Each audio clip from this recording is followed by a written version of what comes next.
Hey guys, what's up? It's me, M. Kwan, Senior Editor with Aurora TV. Peace and blessings to you all out there. I hope you guys are well. Welcome to this video. It's been a while since I've done a video. Hands up, I'm sorry, I've been really busy with things outside of YouTube, so I haven't had an opportunity to do that. But hey, we're here talking about the new iPad Air versus the iPad 4. 2 days ago? Yeah, 2 days ago, Apple took to the stage in its usual fanfare style, announcing new products, new hardware, new software. And amongst the new hardware was the next generation of iPads, the new iPad Air. And a lot of people currently have the iPad. And let's face it, Apple is king of marketing. Many people are going to be left thinking, hey, is it worth upgrading? Do I need to get this new device? What's it like? Do I need to get this Air?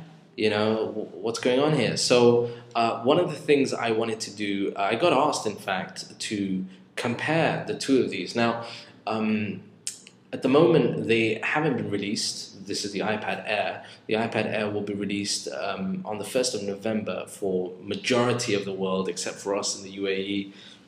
It's frustrating, but hey, we don't know when we're going to get that. But whenever it's announced, whenever it's released in the UAE and elsewhere, people will want to know whether or not it's worth purchasing this. And if they need to purchase it, should they start selling their current generation of iPads? So we don't have the iPad Air to have a hands-on comparison with. But what we can do is we can look at the specs, we can look at the, what has been already commented about that from other bloggers, from other YouTubers, from other journalists about the new iPad Air, and then kind of make a decision around that. So what I want to do is I want to look at what's the same and what has changed. So let's start off with what's the same. Essentially, the storage is the same. Both come in 16, both come in 32, 64, and now 128 gigabytes. Both priced at the time, if you bought an iPad 4, would have been $499, $599, $699, $799. That's now exactly the same with the iPad Air. And I'm talking about dollars here because I can't remember pounds, and dirhams is completely different. But what is interesting is that Apple has dropped now the iPad 4, so you are not able to purchase the iPad 4 from Apple directly. What happens now is you will purchase the iPad 2 if you want that entry-level iPad device. What tended to happen was Apple would release a new item, and the previous generation would move to the left and be the entry-level. Well, this isn't the case now, so it's either an iPad 2 or an iPad Air. That's the price-wise. Both are 9.7-inch screens, both are Retina displays, both have the 2048 by 1536 resolution that gives it 264 ppi, I believe. So screen-wise, they're the same. There have been comments, if you look at people at The Verge, if you look at the Washington Post, comments have been made about the fact that the screen on the iPad Air, the display, is closer to the screen, and that makes the colors seem, when you compare the two of them, a little more vibrant than on the iPad 4. Again, not much of a difference. You really need to have both iPads up in your face to notice that difference, but I don't think it's going to be, on the end user, a major difference. Both are Retina, and I think that's fine. Both have a 5-megapixel camera, f2.4 aperture. Both shoot 1080p. Front-facing cameras are 1.2 megapixels. They shoot at 720p. Both come with Lightning connectors. Both come with iOS 7, Siri, Bluetooth, all that stuff. There are a couple of changes when we talk about the Wi-Fi, however. On the iPad Air, on the iPad Air, you have the next generation of wireless connectivity, which basically is technology known as MIMO. And essentially, it's supposed to be 2 times faster Wi-Fi than the previous generation. Now, how that happens is that it's better able to pick up wireless signal in a way that the previous generation does not or cannot. This was always one of the issues that I had, and I know forums were littered with these kind of complaints about Wi-Fi connectivity. My MacBook Pro would pick it up perfectly fine. Even the iPad mini picked it up fine. The iPhone picked it up fine, but the iPad for some reason had an issue. So it's nice to see that Apple have fixed that in some ways with the next generation, the iPad Air. So those were the similarities. What are the differences? Well, the wireless was a difference. The other thing is the beast, like the guts, sorry, not the beast, the guts of the beast are different. The iPad Air comes with an A7 chip. Okay, now think about iOS 7. It's graphic intense. Think about parallax. Think about some of the other multitasking, the features of it. So the iPad Air comes with the A7 chip, really custom designed for iOS 7 with that M7 co-processor, which will mean that parallax, graphic use, the background app refreshes will be much better and much more efficient on the new iPad Air. The iPad 4 has the dual-core A6X chip, which at the time was very fast for iOS 6. I've seen iOS 7 on the iPad 4, and really there's not much of a difference. I don't think it's going to be blazingly fast when it comes to the end-user experience. There's no doubt the Geekbenches are going to show the iPad Air with better spec and internals than the iPad 4. But the beauty about Apple is that for majority of users, it's not going to be sort of visible on the front end. That's something that you don't have to worry too much about. If you use very intense, very memory intense, graphic intense apps, then yes, you will notice that. Gaming, you will notice that with sort of video editing, some other stuff. But essentially, it's not going to be that much more on the front end user. I mean, Apple quote this as being 2 times or double the graphic performance and double the CPU performance with the same battery life. So I guess that is something that you need to think about if it's going to affect you. The other thing is hardware.